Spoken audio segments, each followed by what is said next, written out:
A Star Podcast. Hi, how are you? Bowen, and I am so excited to have you on the show. Honestly, I've been so looking forward to this meeting because just reading your books has made me like so proud to be a South Asian woman because now I can be like, oh, there is nothing actually wrong with me because I feel like growing up, we're so much more conservative, and we are all these vibrant, amazing, like personalities inside, but we're so afraid to put it out there in the world. And reading your books really like re-empowered me. So I wanted to meet you and I wanted to thank you before we begin for giving all of us South Asian women, a voice. It's amazing to have you here. How are you doing? Thank you so much. Those are my favorite words to hear, what you just said. I think it's the single reason why writing calls to me and why I write. So it means everything when someone as successful and powerful as you still has a need for my words. That feels really great. So thank you for having me. I am so looking forward to this. Yes, and we're so excited also to be showcasing the Vibrant Ears on the show because if you haven't read it yet, everyone, you got to go out there. You got to grab your copy. It's so amazing. It's just multi-generational. It's so empowering. Everyone can relate to the characters. It's a good laugh. It's just so beautifully written. And honestly, when the book came out, when I reached out to you, I wanted to have a signed copy for my daughter, even though she's one, because she loves books. Absolutely. Even though like she's like, just started to walk, she needs to walk with a book. So when she's like older, I want her to read this book, because it's gonna be like so amazing for her. I know she's gonna enjoy it. I wanted to talk to you about the creation of this book. I mean, how was the Vibrant Ears born? What inspired you? Was there like a real life experience of yours personally too, which made you feel like you needed to be more vocal about how we see love and what love is today and what dating is today? Yeah, so I think there's a running theme in all my books, and that is how far we've come as women. Because I think when I think about my grandmother's life, my mother's life, my life, and my 22-year-old's life, Yeah. right there is a snapshot of how far women have come. Yeah. My grandmother and I was fortunate enough, where my grandmother was a doctor. She was an MD back in. She went to med school in colonial India. So it's a slight bit of a more empowered history. But I grew up around women in that generation who could barely read, right? So I Yeah. think it's such an essential part of the feminine journey that is giving more than you had to the next generation. Mm-hmm. This is what I think separates the female experience from any other gender experience, because our grandmothers had less than their grandmothers in terms of choice, in terms of voice, in terms of power, in terms of rights. The world was completely different. And to be a human being who says, I never got X, but by golly, my daughter is going to have more. That takes a kind of generosity that I think that is so important. And I think a lot of us overlook. Often, when we think, oh, I can do X and I can do Y, I can, find a date on the tips of my fingers. In that act of swiping right and left is a history of is such a deep history of women who, if you looked at a man, you were named terrible names, right? Yeah. So there is so in, Promiscuous or in whatever. these Yes. right in these acts of in these little acts of power that we get to experience today without even having to stop to think, Mhm. are all of our mothers and grandmothers who didn't have that, didn't have, you know, all the stuff that led to that, right? Yeah. That is such an act of power, to be able to just choose someone to go out with, to be sexually active with, to be romantically active with, to just have a conversation with, a world where we do that. I mean, for voting rights and being in the Supreme Court and all of that are like, times 100. But in our everyday life, the little acts of power we are now, we have access to, are just 2 generations ago, the women didn't, right? Mm-hmm. 50 years ago, you couldn't get a credit card without your husband or your dad signing off on it. That, I mean, when you try to wrap your head around the little ways in which so generationally, your mothers and your grandmothers and their mothers and grandmothers become so important. And I think that the things available to my 22-year-old and the things that were available to my mother, and we are in the home right now. My parents spend summers here. They live in India, and so we are 3 generations of women living in this house right now.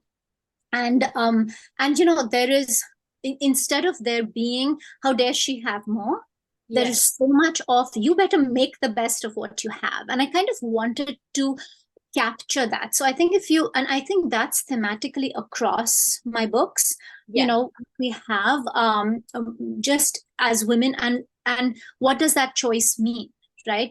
What does that mean? Does it make our life easier? No. I have all the pressures my mom had of being a domestic goddess, and I have all the pressures my dad had of being excellent at my career. I have all the pressures of needing to fix the toilet when it breaks, and I have all the pressures of looking, a certain way when I step out of the home. So we've taken on so much more. And I think we're at that moment now where we start to need to, doing the choosing and using our choice more wisely. And so I think I speak a lot to that part of the female journey. So, I think that the seeds for the Vibrant Years basically came from that, from trying to find a story. And I think the modern dating scene is a snapshot, really, if we wanted to put in a quick bite-sized, serious/fun way, how far women have come, how long you've come, babe, Yeah. you've come a long way, baby, into one thing. It would be, how different dating was for my grandmother and my daughter is, and so I wanted to write this story. And so I think that's really where it's from, because dating has changed, I think, centuries in the past decade, right? 100%. It's and I have friends who are single, and we have a lot of conversations about the incredibly bizarre dates they go on. And so I think for me, just thinking of what my grandmother might have thought had she even, like, it was outside of her paradigm. And 100%. Some things are just mind blowing. it's completely mind blowing, what has happened in that realm. And so I wanted to, I wanted to write something that kind of essentially snapshots that journey, that is also fun, but speaks to how far we've come. Amazing. I completely can relate to everything you just said. And I think something, I mean, we could use like that's very closely aligned to what we're talking about right now is even the sensation of what's happening currently with the Barbie movie. And what Barbie was to me, and to like the generation before me, and now what it is to the generation today. Barbie at that time, I think, was quite controversial because she was doing all these crazy things. She was, having it all. And at that time, women were more under men. And she was modeling like a lot of like career. She was an astronaut. She's a doctor. She's by the beach. She has a dog. She has the house, all these things. And I think that is coming back now, that dream for women, because people were just vocalizing it before, just talking about women's rights and just being more empowered and a boss babe and an entrepreneur and all these things. And I'm so excited that that fire is now reignited again. I think from the movie, it's like a reminder again. I mean, I believe that we are both equally very powerful, men and women, but sometimes women And get so, every other gender. So, I mean, yes, that's again, our minds are being opened to so much that we weren't, that society had structured us into a certain way of thinking. So, I mean, even the binary is something we're questioning. yeah, And, and this idea that that the male gender, so that's the heart of patriarchy, right? All of this kind of comes from that. The power structure was so rigid. And I yeah, mean, I think it's still we have a ways to go. The and again, it's really interesting. I was having a conversation about the Barbie movie when it started to get all that attention in the beginning. I watched it with my mother and my daughter, aw, and we went, three generations went to watch it together. But when I first heard that someone was making a Barbie movie, I didn't have the most generous reaction to that, right, right? I was yeah, like, really? Like that's the thing and I think in terms of a storyteller, the this was probably best case scenario. Greta Gerwig is amazing and the yeah, writing is great and all of that. But in terms of personal stories, we were, a bunch of us friends who happened to also be writers were discussing what Barbie meant, just the way, to them. And I think you're a whole generation, at least, younger than I am. And I grew up in India. So my yeah, first Barbie came when my uncle who lived, my aunt who, lived in America, brought me a Barbie. And it right. was kind of awkward for me to see, you know, Because you that can't relate much to it. Yeah, and the anatomical detail, no, all of that. I mean, I grew up in a very liberal family. We traveled a lot, so it wasn't entirely like a it it wasn't completely sheltered or cloistered as a life, but still to have a doll with big boobs, right. and Yeah, and skinny long legs, and I mean, there was some high sort heels. of Yeah, right, some sort of odd sexual, like I was almost offended that can you that was a imagine? doll, and I was Yeah, very young. I was, in probably at the end of elementary school when I saw my first Barbie and got my first Barbie, and it was odd. Is I mean, yeah, my memory of it is odd. I felt no, I was like, oh, American Barbie, I have a thing. But when I really looked, I'm like, why are there boobs on right, something I'm supposed to play with? It was awkward, right? Like, right. and then of course I had an older brother and he and his friends undressed her, and the whole thing was very, you know, funny and weird Up and there. Yeah, inappropriate. And I was like, what is, and so this idea that in America this is actually, so America was then a land of a place where the dolls are sexual, which kind of made me think this whole society was, so it for me, my personal experience was it with it was not at all empowering. It was weird. especially because I feel like they were supposed to be uh toys for kids, and then we have not sort of developed the same way that the Barbie has, because Barbie is a woman. Barbie's not a baby, or Barbie's not a child or toddler. Barbie is a full, like, grown woman, and a child is playing with Like it. any We woman haven't we gone know. through. Yes, Yeah, yes, sorry, I didn't mean to interrupt you, but I think that there is, I mean, there is harm obviously to the toy, and I think that is somewhat addressed in the film. But again, I raised my daughter is born here, and so she had them, and she has it, like, it was, so coming from that history, it was an odd thing for me to buy, Barbies for her, and I thought, I kind of right, avoided it for a yeah, while. And, and of course, betting your head in the sand is never the answer. And so she did have Barbies, and she has more, I think, delightful experiences and memories than I had. yes, And so I think it's like, of course, like everything else, a personal experience. But I think it's so much for my generation, especially. We struggled so much with stringent ideals of what we had to be, right? Whether it was, Yeah. how we ran our homes, the kind of wives we Less were, power of choice. yes, and even though we were technically, there was a choice. I mean, choice is such a heavy word, right? If Yeah. you condition me and you give me a choice, I think I'm choosing something, right? I had an Right. arranged marriage at 23. I have a wonderful marriage. I've had a great life because of it. And I literally chose that. I told my parents this is how I, what I wanted. Yeah. But when I look back at it, my conditioning was so strong that it felt like a choice. It Mhm. was technically a choice, but I was created into a person who would make that choice. So then, was it really a choice? And so Right. these and Yeah. other questions are, I think, we're at a place now in evolution, societal evolution, where we can stop and think about these things. I mean, there are a lot of 100%. things that are presented to us as choice. Are they really choice?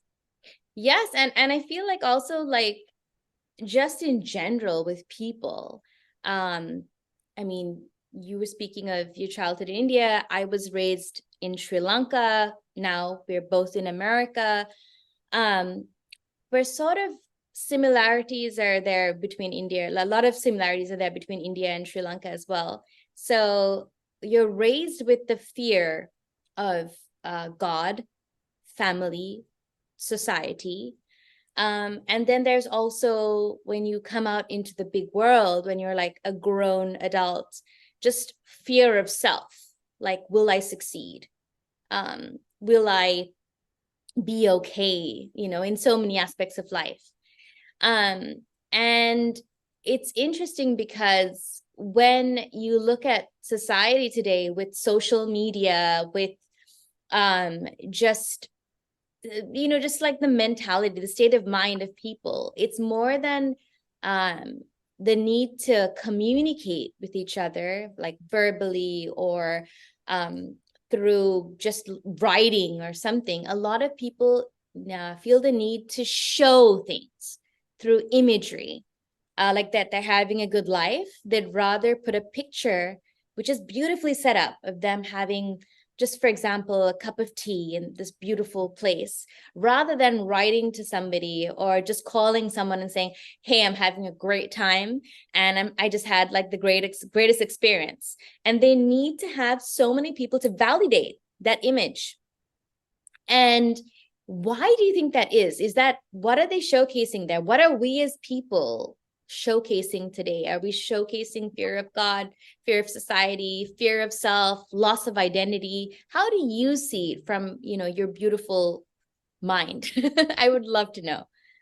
So I think there is so much to unpack in what you said, right? And I Hmm. think fear and shame have been used to control society for so long, right? Right. And we call it conservatism, but it essentially is being told that if the laws that have applied to our world forever came from these wise people who set these things in place, and they are for our safety, right? And so Yes. if we allow those to go, our way of life will be gone, our identity will be gone, right? And so Yes. so much of current politics, current relations between nations, war, all of that is tied to that. If Right. my way of life is gone, if how I pray, how I love, how I talk, how I eat, if that is gone, I am gone.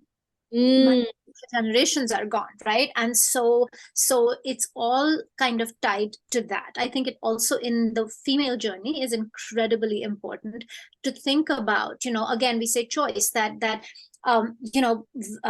virtue, modesty, these things that were given, right? So when we were raised, and it was overt, I think it's universal.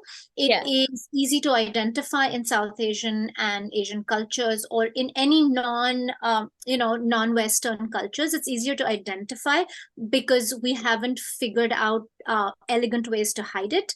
The Right. West has elegant ways to hide it.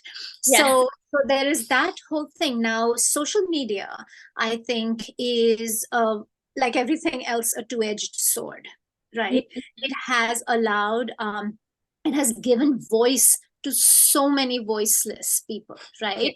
It has allowed us to see things there was no way for us to see before. So suddenly we have at our fingertips exposure to a million different ways of thinking, dressing, eating, living, loving, all of that, right? Yeah.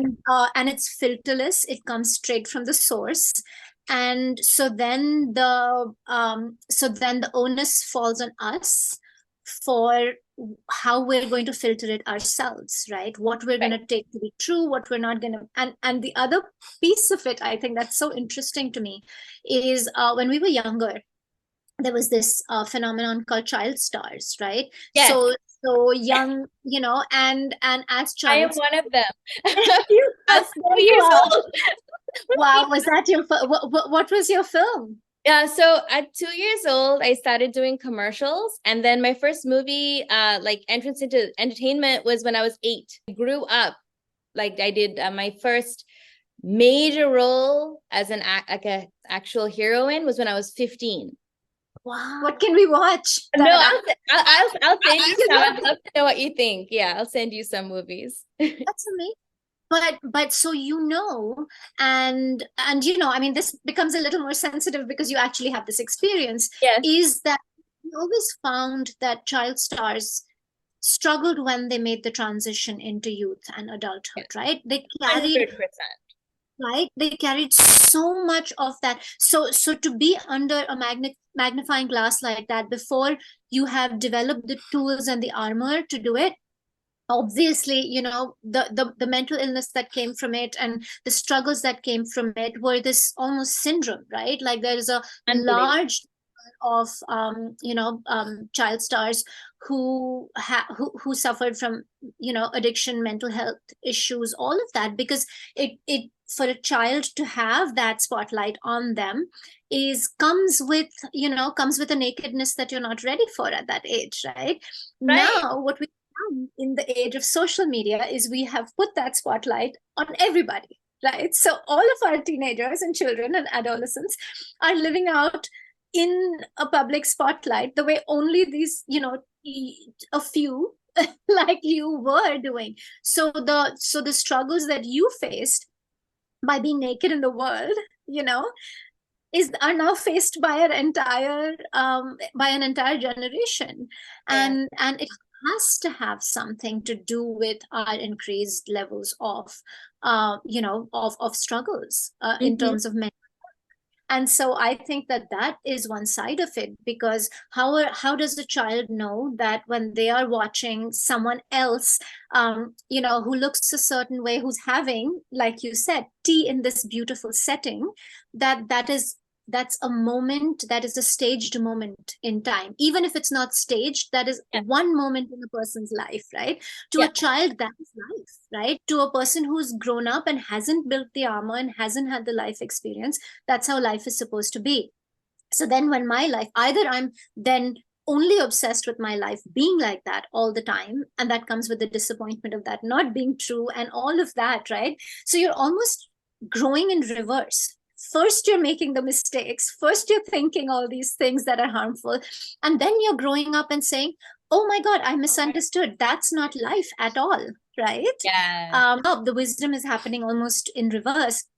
First we suffer, right? First our children are suffering the consequences, and then they have to make the journey toward growing up and being so being anything when it's new, right? Even when women were allowed to vote, um when racially we started to provide more equity as societies, all of the first generation of that, we don't know what we're doing, right? Right. We have to learn it because something was kept from us in previous generations, so we have no role models, right? And so I think with social media, that's also really interesting because we have not figured out Yeah, how to, and it changes every day.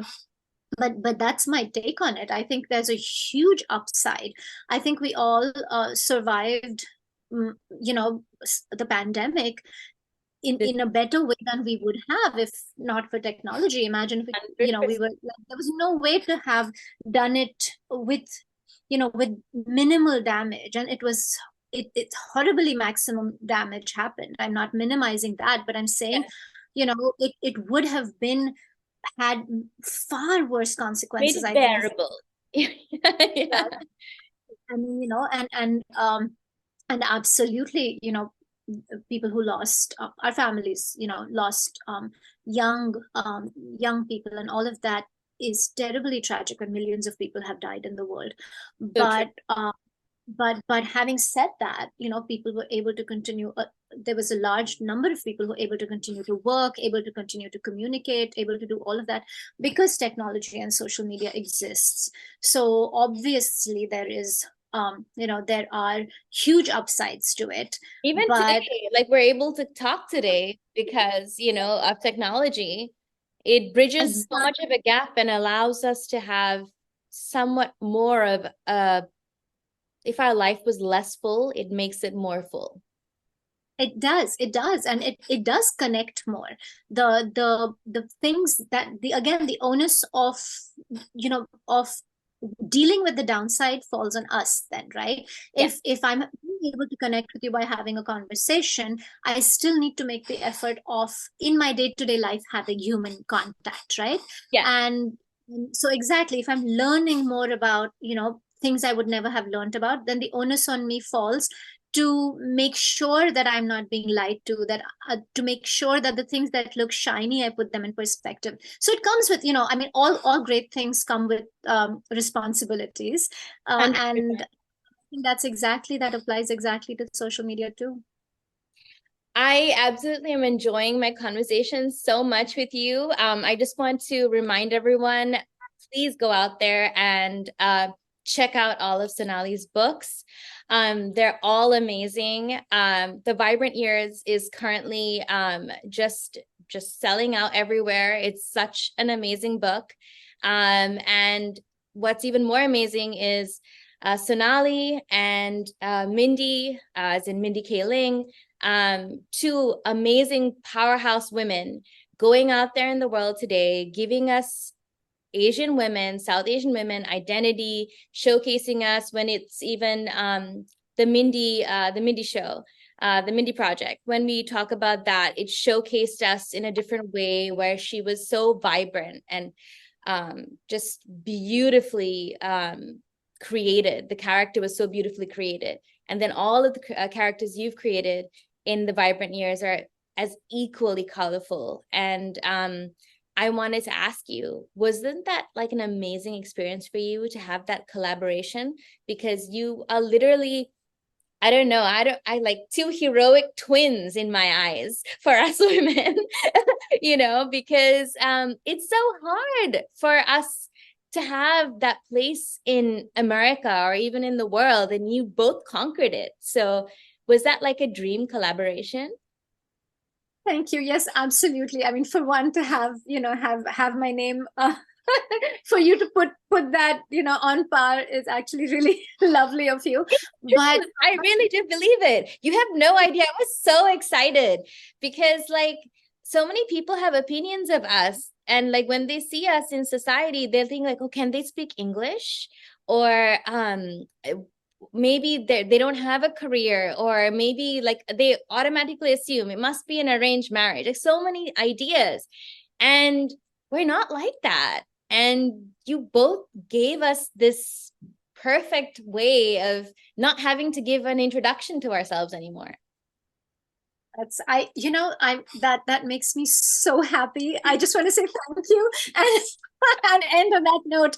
But I will say that you're absolutely right. I mean, when I moved to this country close to 30 years ago now, and completely different world. Yeah. Back then, I think there was not one single South Asian person on television, in movies. There was Yes.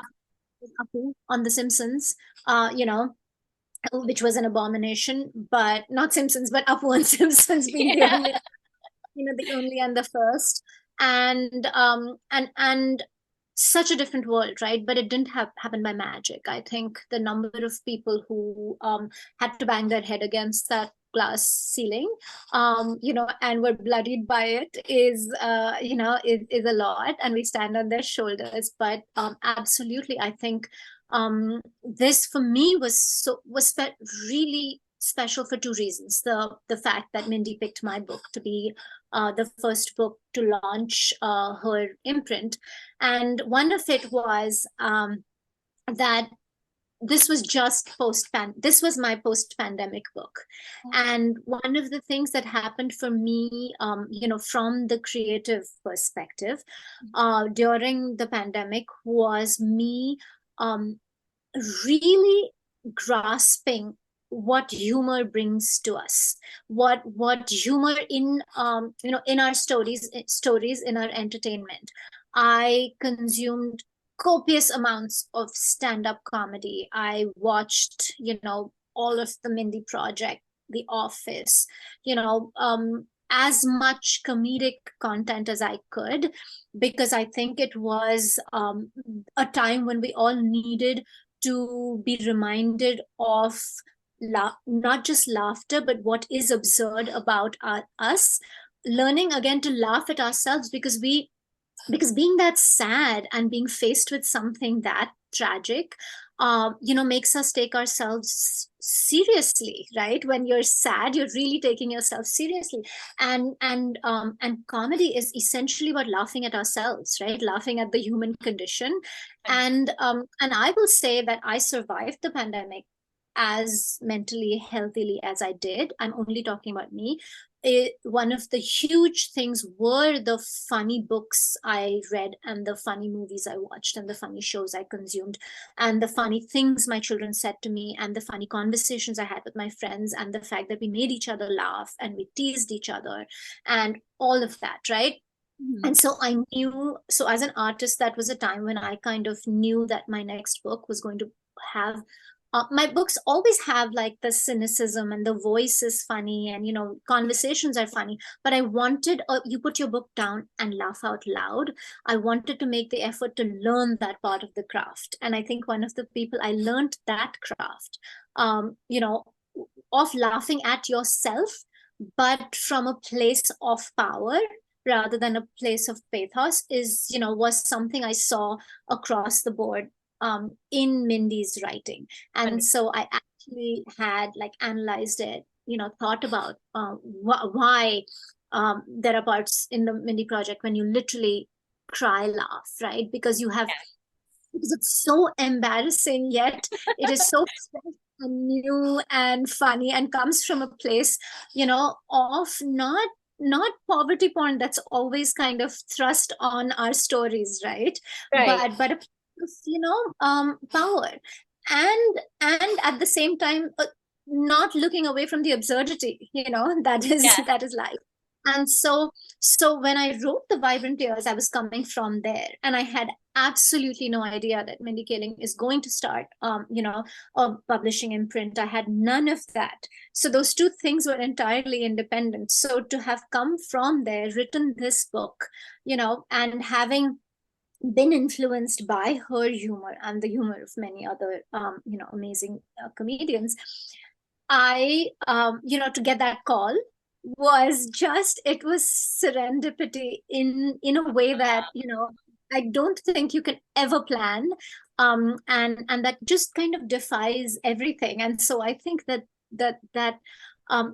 was why I think personally for me this was so special. And of course I feel like she's changed the game for South Asian creators and artists, not single-handedly. There's a lot of hands there. But the all those heads bashing against that ceiling, hers emerged, one of the first to emerge, and that's never an accident, and that comes with a lot of pressure and responsibility and all of that. And I think that she navigates that with grace, and nothing is ever perfect. We're not a monolith, right? We said we loved seeing ourselves in books. I love that when my children were growing up, there was no children's literature where there was any Indian American kids or South Asian American kids in their books. I brought them books from India, but that was as foreign to them as that was more foreign to them than a white person in a book here, right? So it was a really, so for my grandnieces and nephews, for your daughter to have, there should be much, much more, but to actually have a choice, right, of books in which they are on the page is an incredibly important thing. That also comes then with being okay with someone else's story. You Yeah. know, I write a certain kind of experience of being, of being an immigrant, of having generation children. I come with that baggage, and that will not be identical to, even, if my daughter grows up and writes books, that's not the identical experience, because she went out and experienced the world differently. And I think that one of the things that comes with being at the forefront of any kind of change, of being allowed to tell your stories, that while it is a responsibility, you can't carry the weight of what everyone expects it Yeah. to be exactly. And I think that is one of the things, where as a community, that's something also we're learning, because we haven't had the experience before of seeing ourselves in media, in art. And so when we're seeing it, sometimes we feel offended by how we're shown, and sometimes we feel seen. But someone else's experience, everybody gets to have their story and tell their story, and this is the reason why many more of us need to be out there telling our stories. So everybody, gets to have their part of the story told. And one person doesn't get to carry, or two people don't get to carry the weight of everybody's, experience immortalized on the screen or the page. Oh, I love that. That's so true. And I hope that, many readers as well will just come out, because I feel like we all have such hidden talents. So whatever it may be, whether it's writing or whether, I don't know, it's singing or acting, whatever it is, now is the time, because everyone is about sharing their experiences, sharing their talent. So if you're watching from home and you're trying to figure out life and what you want to do next, just know that whatever you want to do is within you, and you just got to bring it out there and give a voice to your talent and to your experiences and to your mindset. Sonali Dev, thank you so much for joining us. It was so lovely to meet you. And I really do hope that one day our paths will actually for real life cross and we get to meet each other. And in closing, when can we expect another amazing book from you? Thank you. First, this was delightful. You are utterly delightful. And thank you so much for doing the work you do, for putting out, the sweetness and delight into the world. And I hope that you will continue to do that, and that it will touch millions and millions of people. My next one is called Lies and Other Love Languages, and it comes out September 26th. It is a little bit, it's quite a departure from The Vibrant Years, but it is the story of a friendship breakup. Okay. Two women who used to be, soulmate best friends, who have not spoken in 27 years. Mm. And one of their daughters finding out something in a DNA test that sends her on a quest, and the three of them, find out all these secrets, and the two friends get a second chance. Oh, So wow. I'm so excited. This is going to be amazing. So, everyone, I will let you guys know when the book comes out again as a reminder to go grab a copy. Thank you again, and I'm wishing you an amazing day ahead. thank you so much. Thanks everyone for listening. Bye.